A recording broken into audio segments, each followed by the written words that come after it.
नमस्कार दर्शक बंधु आज तोरी तो सीरियल एक जबरदस्त सीन देखा पाइबे। हाँ दर्शक बंधु आज यशोदा कहे तोरी ए सबू है ना एबे कौन मजा नेबाई आसीछु।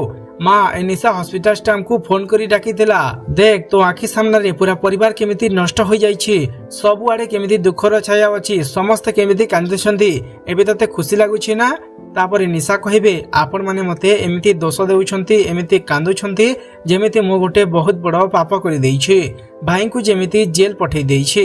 अरे मो तो भाई को हॉस्पिटल पठैछि ठीक हेबा पई, मो ठीक कहली ना सासू माँ।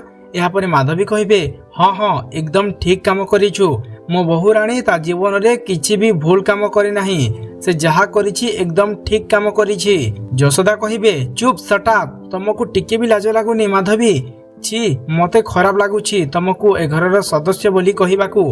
तापरे निशा कहिबे आंटी जेजेमा आपण मानकू मो ऊपर रागिबार अछि, मारिबार अछि तो मते मारि दियो, हेले कम से कम मो ऊपर दोष दियोनी, मु जहा भी करिछि ए घरर भलो पई करिछि। जेजेमा मते मारिबार अछि ना। सेते बेले कामिनी कहिबे ए चुप, भलो भलो चिंता करूछु, दरकार नाही तू ए घर पई भलो चिंता करिबा छाड़ी दे, ता नहेले मो तो पई चिंता करने को बाध्य हेबी।